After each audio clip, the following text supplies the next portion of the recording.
You're listening to Pointing Pointers, the Point to Point podcast.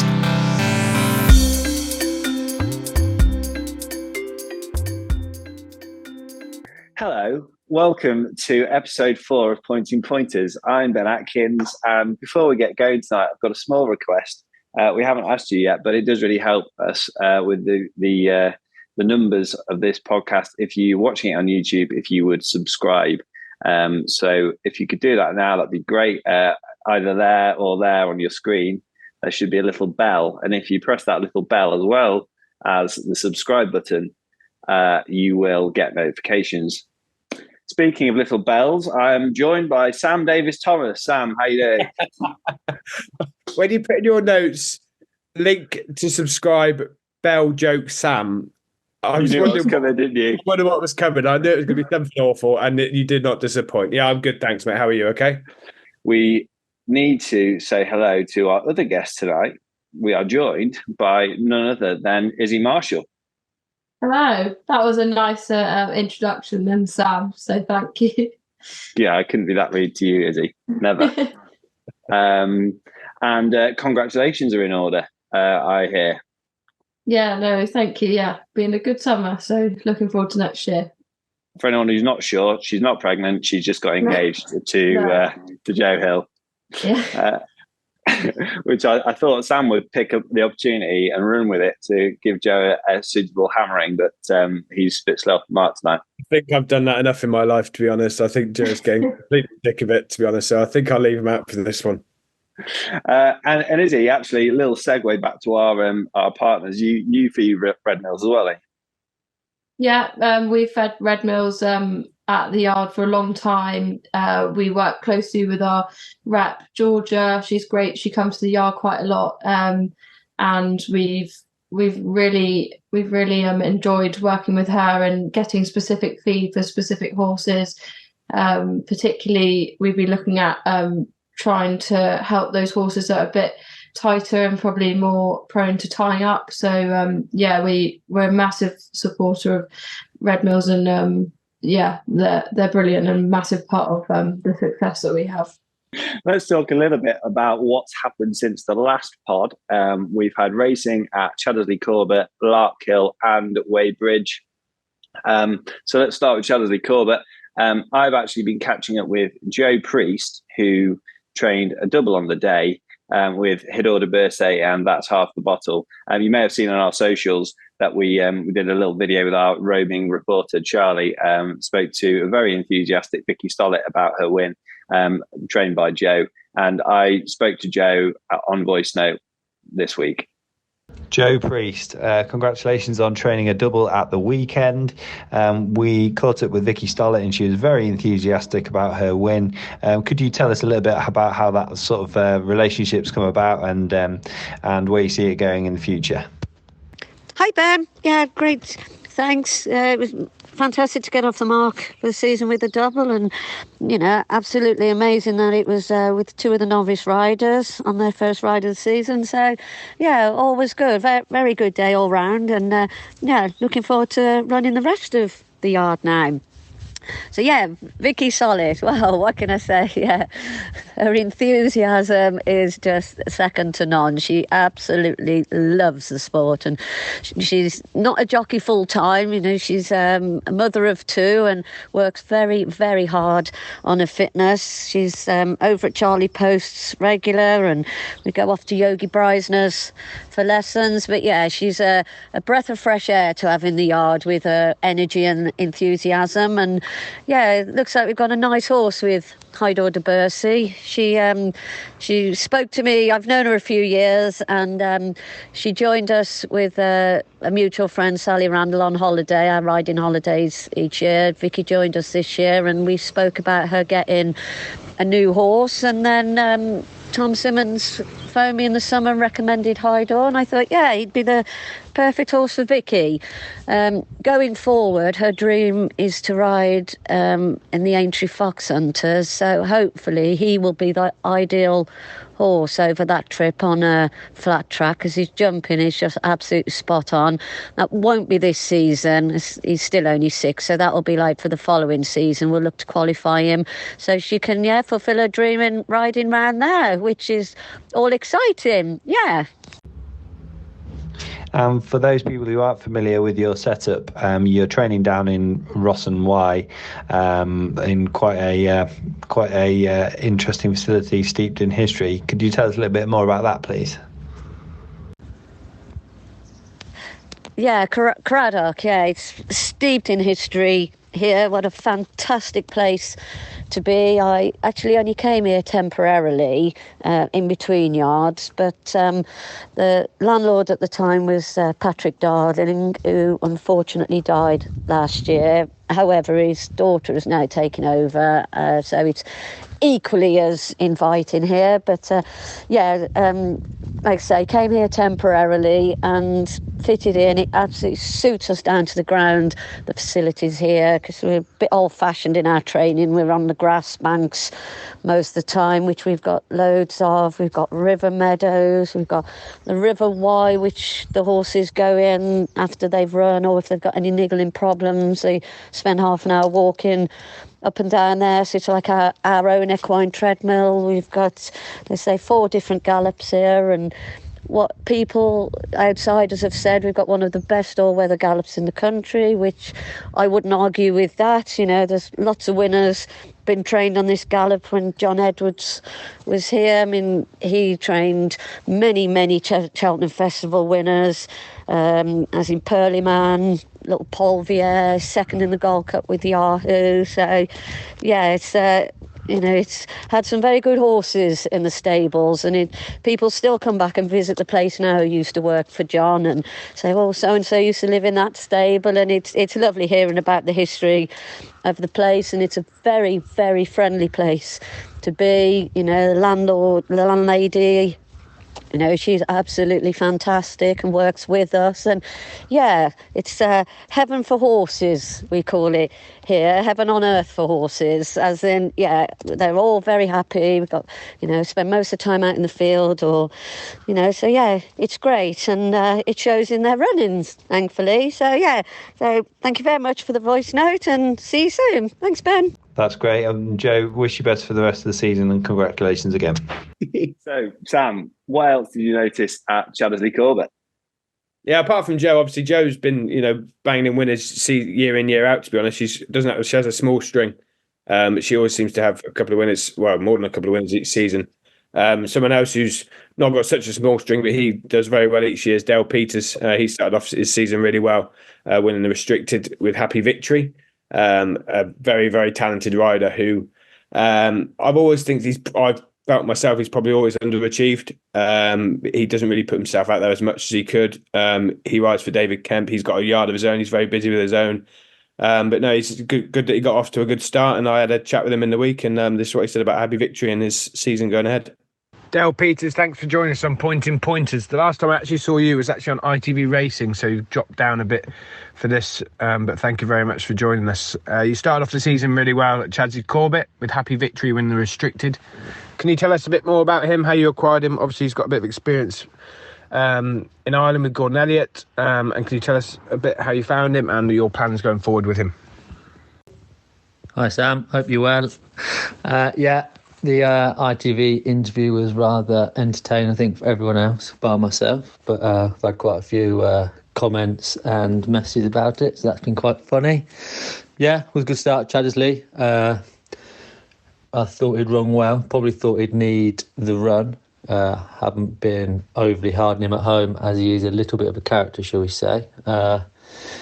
We bought him from Doncaster in May for his owners, Andy and Paul Walpole. They wanted another one to add to their team. He just fitted the bill, really. 1-2 in Ireland for Gordon Elliott. They won a maiden and a hunt race. Then ran a couple of hunt chases, but probably didn't show his form or whatever reason, but we then obviously bought him off Gordon Elliott, which I wouldn't say is something I really wanted to do, but he just fitted in the bill, so we took a chance and he's gone well. So he seems to have come out of the run really well. So our plan at the minute is to maybe go to Horseheath, I'd say, for the restricted with a £5 penalty, and then basically see how he runs, and then he'll tell us, well, I think the run will tell us where we go with him next, but he could be quite a fun horse for the rest of the season, I think. Yeah, thank you. Well done, yeah, great start to the season. It's always good to, get an early win on the board, isn't it? Because you kind of know where the rest of your horses are at, especially if you thought he, was maybe slightly undercooked, probably did him good being that sort of way, but, it gives you a good figure of where the others are as well.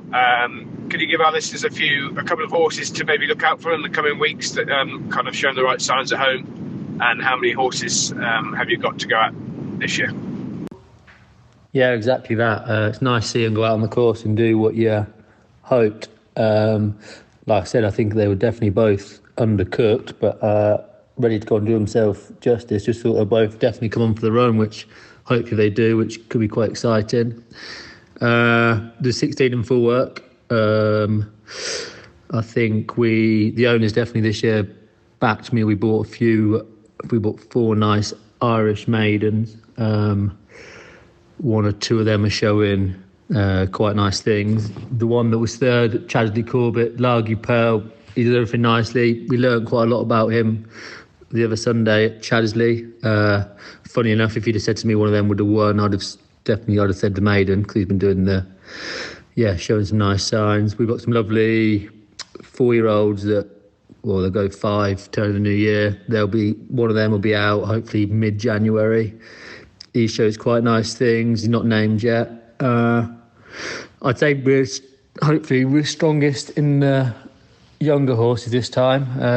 Probably lacking a top end horse. We've got some nice, some old stages in the yard, like Peacock Secret, Never Let You Down, Loves Quick Ground, Hunter Chasing, Opens, down tight tracks like Higham and that, suit him down to the ground, then hopefully Hunter Chasing like Stratford and Fakenhams, things like that.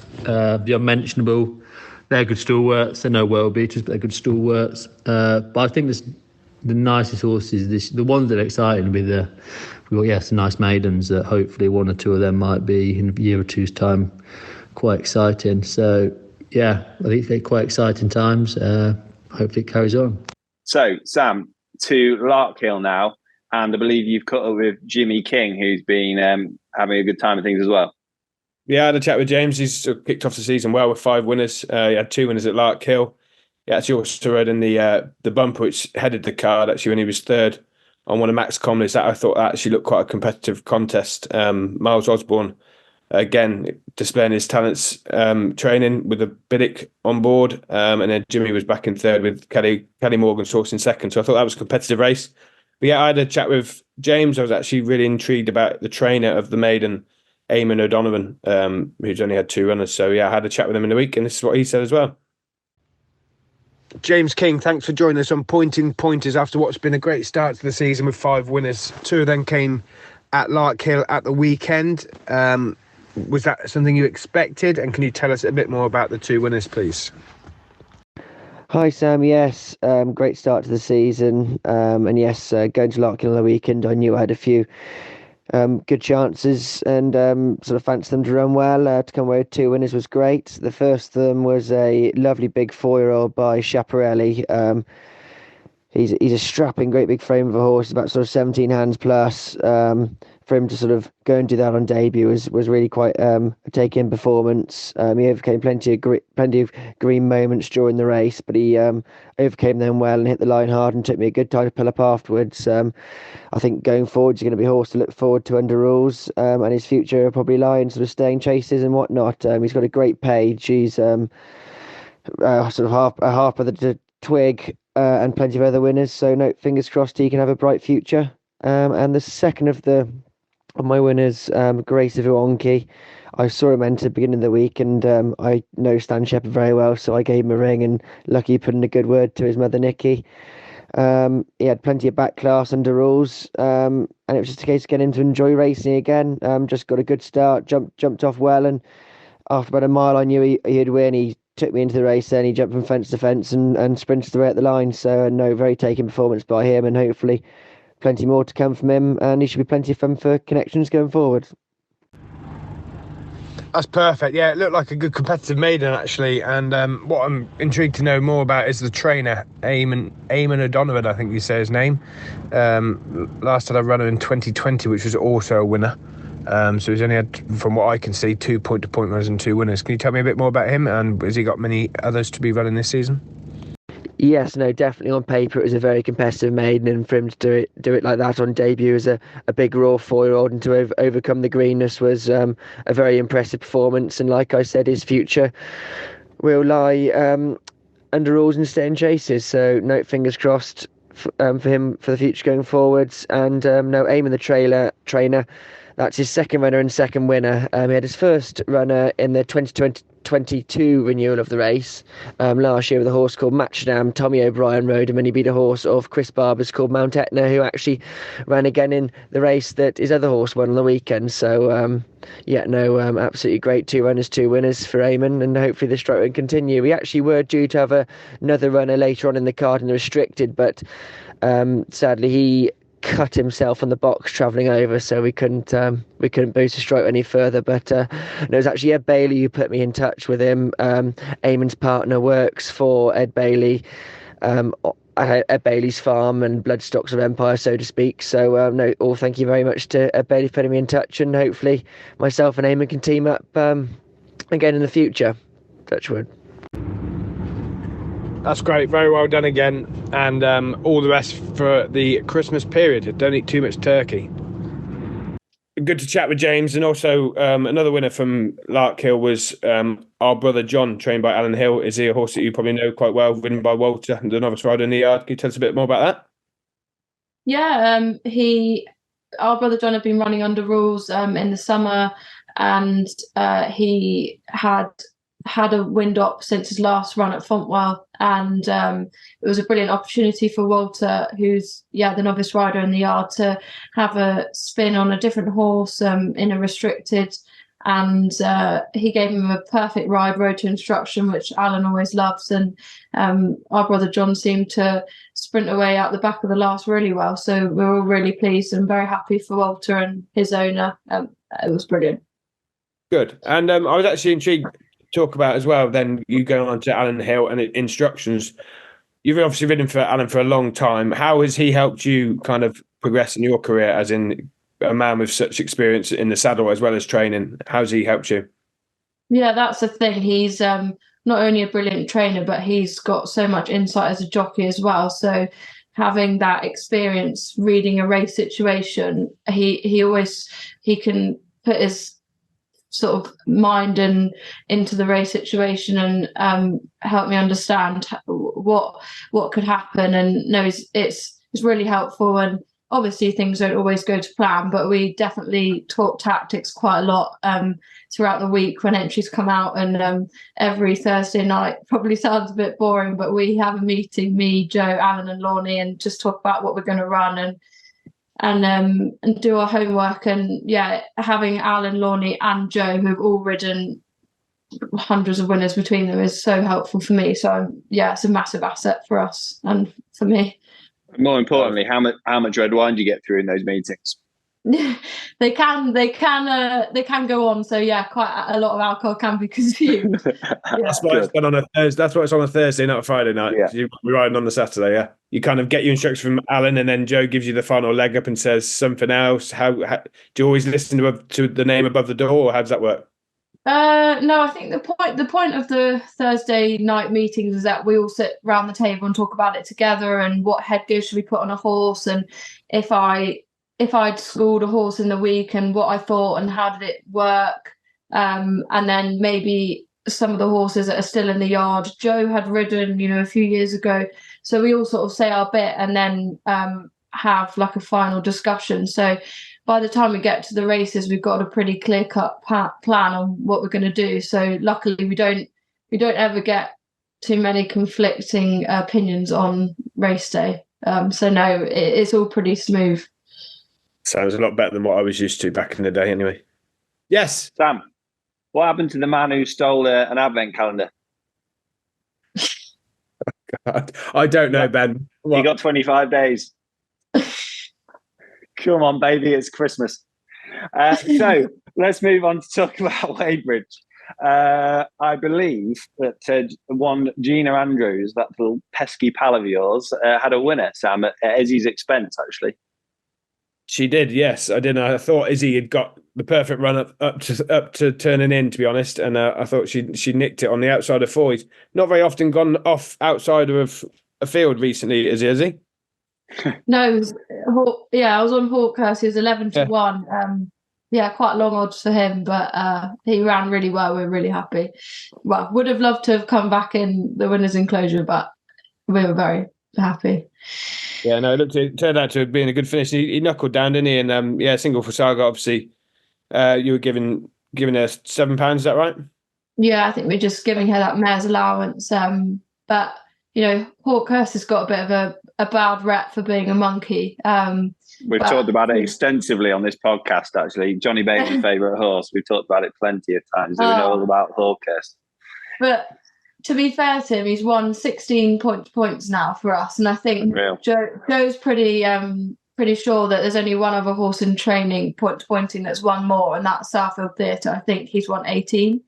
So give Hawk his due. He's pretty prolific, and last year he actually broke his pelvis at Coppleston on his last run, and he had quite a lot of problems last year. And that sort of thing people don't know.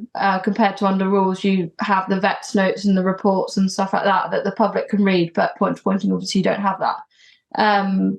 So for him to come back and try as hard as he did and jump as well as he did and travel as well as he did, and thinking he was going to win, we were just absolutely delighted to finish second and just to have his spark back. And it was awesome, and he's very happy this week.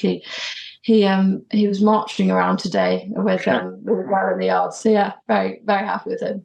I said, does Joe still ride him out every day? Yeah, Joe rides him out a lot. Yeah, Joe absolutely loves him, so he's quite funny about who gets to ride him. I'm lucky if I get to ride him, so yeah. I bet he thinks he's loose if you get on him. Well, he's not easy to ride at home. He's quite strong, and he's very, very enthusiastic about life. And I also had a chat with Gina about the weekend, about her winner. Actually, also about yourself, Izzie, and their horse, the Saint to Saint filly that won at Chelsea Corbett. And here she is now. Gina Andrews picking up this season from last season where he left off with a winner. Singapore Saga down at Weybridge at the weekend. Nice spare ride to pick up. Can you tell us a bit more about how you picked up the ride and a bit more about the victory on Sunday? Yeah, a nice but rare spare ride for me. I don't tend to ride for any other people anymore. No one seems to ask me. No, I think it was probably, I should say, thanks to Darren Andrews, because he put me forward for the ride. He's ridden in most of our races, I think, and John Hurd had obviously said to him, I think I'd quite like to run her in some ladies' races, and he recommended that he asked me. So thank you very much to him. Long trip to Weybridge, but she looked to have a good chance on paper. She was pretty consistent last season, so I thought it was going to be well worth a trip. The ground was awful.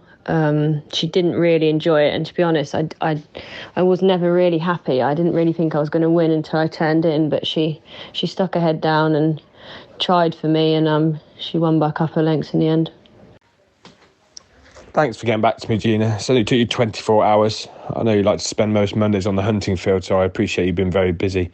But no, good way to start the season. We've actually got Izzie Marshall on the podcast this evening, a competitor of yours who's been pushing you the last few seasons. It's obviously you've won many titles, but it's always good to have competition. I feel that Izzie's, kept you up to your work and probably pushed you a bit as well. How important has it been to have Izzie? You built a good friendship with her as well, and she's come up at the wrong time in her career really to be battling it out with you. But how important has she been to the last few seasons? That's no problem, Sam. I had a really lovely day hunting Monty with the corn yesterday. It's something I like to do on my day off.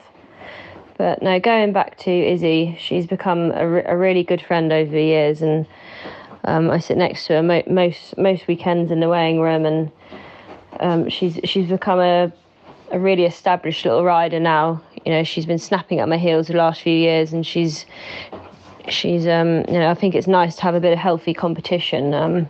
Does me good. Yeah, I agree. She's come a long way, and she's now got the backing of obviously a big yard, and she hasn't disappointed, to be honest. She's doing good, and yeah, it definitely does help push you along. Finally, just going back to Chadsley, the Saint of Saints filly won the maiden at Chadsley, a horse that Jack put on the podcast at the beginning of the season. Can you just tell our listeners just a bit more about her? And I think she heads to Cheltenham on Friday. Yeah, Just a Rose is a really lovely filly by Sant de Sant. We had her in training last season. She did a bit, but was quite backwards, so we didn't actually run her in the end. She came back in early this time, and you know, she improved no end. Her work was really good. Her jumping improved a lot, and you know, we were pretty confident going into a race at Chaddersley that she'd go well, and she didn't disappoint us. Jack's always been very fond of her, and you know, hopefully she'll go on to bigger and better things on the track now. She's going to go to the sales on Friday at Cheltenham. So I did notice, Sam, that that horse, Singapore Saga, was usually a Darren Andrews ride. So no doubt he's livid somewhere down south. No, not really. I'm sure he's very supportive of handing it over for a day or two. But he did have a winner at the weekend too. I'm sure you can ride it anyway, Ben, to be honest. It was a ladies' race, mate. That I understand that. I'm saying it's normally his right. Anyway, he did have a winner at the weekend. And it was a first training performance win for Megan Lawrence. It was a horse called Manila Jab. And so Megan's trained her first winner. So congratulations to her. I mean, in true, you could say Darren's like the Nico de Boinville of pointing. You know, if there's a steering job, he just, you know, he penalty kick, he doesn't miss. You know, it's just, it was odds on, Darren, but you know, you did win, so fair enough. Anything else we need to talk about from Wadebridge, Sam, or not? No, I just thought that the men's, I don't know if Izzie was there as well. The men's, I thought, was an interesting race with Quinton's man, obviously, back in third. Halo de Zobo, the horse of Vaughan's that won previously, being turned over by an outsider, Ellipsism of Jack Vesey's, a horse that's been ever so consistent, to be honest. And he was a massive price. Did you see that races? Yeah, no, it was a good race. I think there was a good horse from the heart of Laura and Ben Jones that ran as well. So on paper, it was a really good race, and it's good for Jack to have a winner and beat the big guns. And I think that was his 10th win, maybe. I think. So yeah. Yeah. He held it inside and he kicked away. Yeah, he did it nicely. To be fair, yeah, it was good. I thought that was good, and it's always good to. I like a good outsider when they win. So let's talk very quickly then. Let's get an update on the jockey, the championships as they stand currently as we head into Christmas. So the ladies championship so far, Olive Nichols has had 2 winners, and on one winner we have Natalie Parker, the podcast's very own Izzie Marshall, Alexander Ingram, who we spoke to, you may have seen that on socials, Ella Herbidson, Chloe Elmsley and Gina Andrews. So lots of ladies on 1 and Olive currently on 2. And in the men's championship, James King has kicked on and he's on 5. Ed Vaughan's on 3. So that project's going well for Tim and Ed so far. Biddick's also on 3. And then on 2 winners apiece, we've got Hugh Edwards, Callum Pritchard and Rob David. And then loads of people on 1 winner each. The Vaughans have ran a lot of horses, you know. It's actually interesting what Tim said when he came at how competitive he actually found point to point. And they've ran an awful lot of horses. And for him to only have 3 winners, I think says it already. They've gone and spent a bit of money and they haven't just cleared up. To be honest, I think that's quite an important point to make. And, you know, everyone should take them on just because they've got some firepower from a professional yard. I don't think it matters at all, to be honest. They've obviously found it quite competitive, bit of a shock. Absolutely. Yeah, absolutely. Hey, Izzie, what do you call a kid who doesn't believe in Santa? I don't know, Ben. What do you call it? A rebel without a clause. Come on, baby, it's Christmas. There's one more thing I wanted to talk about that's happened since the last podcast, which is I did notice that you were actually in Tom and Gina's this week schooling. Yeah, you noticed, right? Yeah, I thought I might dust off the boots. I gave it a go on a very, very good schoolmaster who can carry a lot of weight over six obstacles. So yeah, I had a go. It was good fun. Hopefully it won't be out for anyone to see, but I survived anyway. It will 100%. And to be fair to you, you still got it. I never had it in the first place, so it's very kind of you to say. Well, to be fair, Tom, who was narrating the videos as he was sending them through to me, said, to be fair to him, he still got it. In fact, there was one video where, you come up to the obstacle and you just sort of see a bit of a stride and, press on. As your mate Dave England would say, I didn't did one of them. The other person that I spoke to this week was Lucy Turner, who is the first female jockey to have won the Beecher Chase at Aintree at the weekend. So Lucy is a rider who rides quite a lot in point to points, but also is based with Venetia Williams and does ride under rules in some of those good amateur races and other races that she qualifies to ride in. So we caught up with Lucy, and this is what she had to say. Lucy Turner, first and foremost, congratulations on a huge win aboard Chambard at the weekend in the Beecher Chase. I believe you're the first female jockey to do so.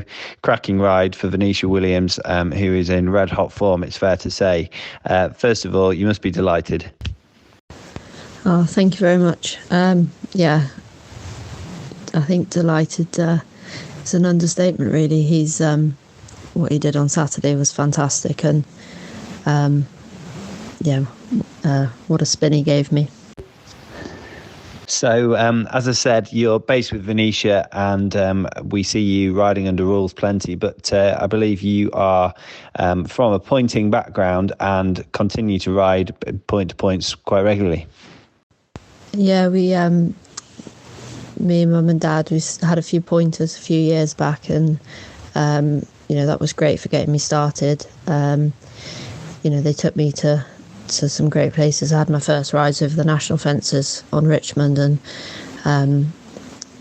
him and Pentific were fantastic in that respect.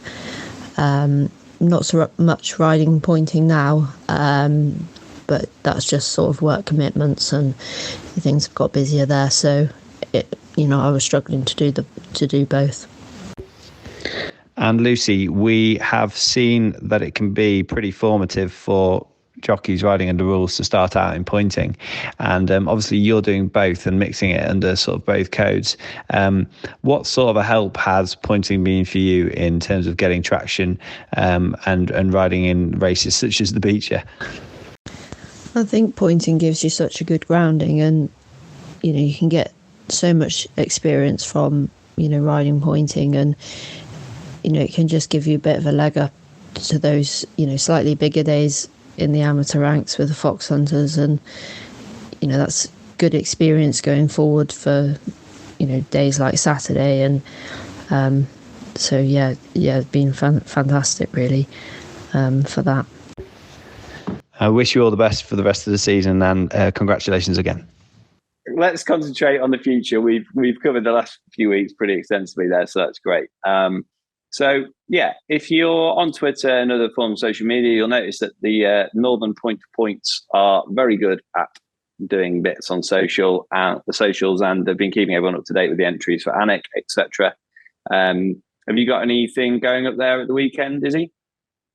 No, we don't have anything, but fingers crossed it's on. I see they've got, I think, an inspection on Friday, but fingers crossed it all goes ahead. And I've also spoken to Will Ramsey this week, who has got the first runner for a scheme called Jockey Start. I spoke to Will over email, and I'll just read briefly a little bit about Jockey Start. It's quite interesting, a way of getting new riders their first ride. So excuse me while I read this out. So Jockey Star is a new initiative to help aspiring new jockeys have their first ride in point to point, so helping the sport to survive and continue its role as the breeding ground for national hunt racing. It's been piloted this year in the northern area, with Cool Hall being leased by Rose Dobbin for 2 new jockeys to ride. The first jockey candidate chosen is Abby Reid, who works full-time for Sandy Thompson's yard. So Abby's going to be riding Cool Hall, I believe, at Alnwick this weekend. And yeah, it's quite interesting. So a syndicate of owners has been formed to pay for Cool Hall's training fees, which include Rand Morgan, Tim Sider, Snippet McClay, what a great name that is, Harry Turkin, Mark Hunter, and Will Ramsey. So there are still some shares available, and you can get in touch with Will Ramsey if that's something that you're interested in. But it's really quite an interesting idea. Basically, clearly that not every aspiring jockey has got the means to buy a horse and put it in training or train it themselves, and so basically it's a bit of a syndicate that's been set up presumably to support new riders to get more fresh blood into the weighing room. So it's got to be applauded, really, Chan. Yeah, and I think if some trainers can latch onto it as well, obviously Sandy Thompson's, help him hit his member of staff. Rose Dobbins leased the horse. I think if some trainers can latch onto this, it could be quite a good initiative, to be honest, all over the country, not just in the northern area. Absolutely, yeah. Have you spotted any entries in the upcoming weeks that we ought to mention? Yeah, so Alnwick, I was actually looking through earlier. The horse I'm actually know quite a lot about, actually, is Overworked Underpaid, which is a horse of Kelly Morgan's, who, if this meeting does go ahead, he absolutely loves soft ground. So he would be a horse to be looking out for. He's up there in the men's, and he's in the conditions race, actually up against Cool Hall as well. He'd be a horse I'd be slightly nervous about. And going back to other horses I know, there's a horse in the conditions race as well called Wild Romance, who's trained by Simon Ollie, who is head lad for a trainer up north who I cannot remember. That's fine. Which is good. I've lost it. It'll come back. But I worked with Simon down at John Joe's when I was 16. Guy knows the time of day. Wild Romance. She was a fair horse under rules. She had a lot of problems, but she also loves soft ground. She stays all day, so she could be one to keep an eye out for. Yeah, nice. So that's Alnwick this coming weekend. Before the next podcast, we're not quite sure when it'll be over Christmas, but before the next podcast, potentially there's also racing at Chaddesley Corbett again. And then Larkhill on New Year's Eve, as well as the furlough at Horseheath. So, Sam, well done there for shoehorning in a bit of a betting proposition, something that the Foramites were keen for us to get stuck into. And to be fair, as we've discussed before, it would be nice to do some more bits like that. Izzie, is there anything that you've got coming up that might be worth £1 each way for our avid listeners?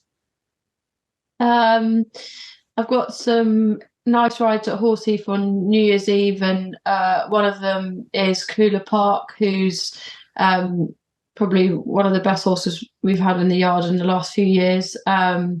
He ran at Larkhill in the restricted, and he came third to a good mare of Will Buddock's called Regatta de Blanc. And yeah, Cooler Park will go to the restricted again at Horseheath. I think he's definitely worth watching, and might be worth putting £1 on. So let's now move on to the sales ring. Popular with some, not popular with everyone, Sam. Don't forget. So we have to be very brief. Before we do, I've got a quick joke for you. What did Santa do when the dragon attacked him? He slayed it. Nice. So Tats, after racing on the Friday, Christmas, baby. Christmas, baby. Come on. Tats Friday after racing, 4 British pointers being sold. Tell us more. So 3 of them have come out the Chaddesley Maiden. Obviously, the horse we've discussed with Gina this on the podcast. Just a Rose came out victorious with the Saints filly, so she goes there. Also, the second horse, Country Mile, trained by Station Yard, also goes there, and also the third horse there, trained by Park Farm Christy Muse, ridden by Toby McKay-Mitchell. Darcy Friend also goes there as well. So that's the 3 from Chaddesley. I think personally all 3 of them could be good prospects under rules. The third horse was a fast finishing third as well. So it'd be interesting to see what sort of money those make. And then the other one going up there is Kingston James from Thorn Farm, that won the maiden at Great Too. So yeah, nice and brief, nothing too much to say. There's actually a horse in there of Sandy Thompson's as well that won a point-to-point last year and then went on to win a bumper this year and is going into the sales as well. That's interesting. You don't see that very often. Yep. Okay, well, I think we're kind of at the any of the business section of the show. It is difficult to preview races far in advance at this stage in proceedings when we don't know what the weather's going to do and who's going to turn up, etc. So, yeah, let's wrap this up with some any of the business. I just wanted to draw your attention to an article on the very good point-to-point.co.uk that was talking about the pointing being the pathway to riding under rules, and get your opinions on this. So I'll just read you the first paragraph. It's pretty striking. Figures provided by the Point-to-Point Authority reveal that 75% of senior professionals and 66% of conditional jockeys absorbed early lessons in British point-to-points. Breaking those figures down, of 106 senior professional jockeys, 80 gained experience in British point-to-points, while 43 of 65 conditionals took the same route. It's pretty astounding, actually, and it's quite well. There's two things to say.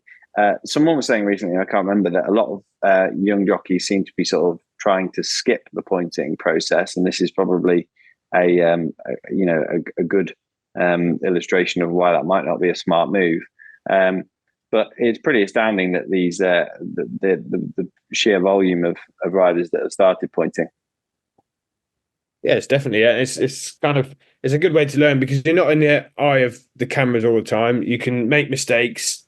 Everyone makes mistakes. People still make mistakes now. I see a lot of mistakes. I'm a good sofa jockey at the minute, so I see a lot of mistakes at the minute. But it's all on camera, so it's all seen. So point to point is a great way to get going, make mistakes, learn from your own mistakes, without being too hard done by everyone else. Obviously, just can get a lot of abuse nowadays on social media and stuff like that. The pros can. So no, it's definitely a good way to start. And as you say, the stats are there to see that there's a lot of trainers now that encourage their staff to go point to point before they go under rules. Izzie, how do you find pointing helped you for when you ride against the pros? Massively. It's just having that experience. It's you can practice all you want at home, like you said. Riding around at home is so different to riding in a race, and even when you had Sean Bowen on a few weeks ago, he just was saying that he'd encourage anyone to start and just ride in a few points at least. I think it's such a benefit to anyone going to ride under rules. Everything happens so quickly in a race, and you can't replicate that at home. And the more you ride in a race, the more you learn. So I think it's brilliant pathway to professional jockey life. And Izzie, this could be the season that you get to 100 winners, couldn't it? That would be a very it's a very ambitious aim. I'm on 84 point-to-point winners and 6 under rules. So to get to 100 is definitely the aim this year. But that would be brilliant. I'd give it a good kick. You got to beat Gina. Anyway. You got to beat Gina, so you're gonna have to get 20 on the board at least. Yeah, I'll try. That I always feel like just trying to come second in the ladies' championship for me, that's a win. So I'll try. I'll give it a go. It's like a betting without market, isn't it? Well, Gina's still around. Hey Sam, what did Adam say the day before Christmas? I don't know, Ben. I missed that. Say that again. You can't laugh. We didn't hear that. It's Christmas Eve. That's fun. Yeah, well done. Good. So, is there anything that we want to ask Izzie while we've got her? And then going forward for a couple of our listeners, then a couple of horses to look out for the season. Is IK Brunel back in? Yeah, he ran at Larkhill a few weeks ago. He ran really well.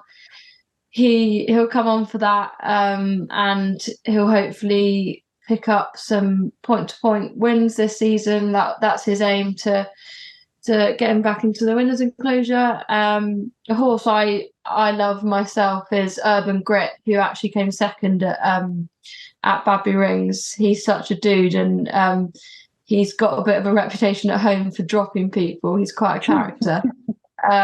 So yeah, I'm excited about him. He should be back out when it's a bit better ground in the new year. But yeah, lots to look forward to, and it'll also be nice for the novice riders in the yard to have a few spins as well. And, it was great for Walter to have a winner on the weekend as well. And how many lads or lasses have you got in the yard, novice riders? So we've got Walter, who was with us last season, and then Harriet, BB Wynn, and another girl called Caitlin Fryer. They all will hope to ride this season. So yeah, good team of us, and yeah, it's good fun. Everyone's working hard, so hopefully they get rewarded. Hey Izzie, what's Sam's favourite piece there? I don't know. I don't know. I have to wait for you guys to say I don't know, because I know you don't know. Otherwise, you think a joke with it. One that's deep pan, crisp and even. Izzie, thanks so much for joining us tonight. I think we'll wrap it up there, guys. We've been plenty long enough. And so, yeah, if you've been watching, thanks a lot for joining us. As I said at the start of the show, if you could like and subscribe, that would be fantastic. So, Izzie, thanks a lot for coming on. Thanks for having me. Sam, until next time, my friend, if I don't see you before Christmas, because I can't work out the dates while I'm looking at the calendar during recording, have a great one. But I think I'll see you before. And if that's not a hint about a Christmas special, I don't know what it is. Good night. You're listening to Pointing Pointers, the Point to Point podcast.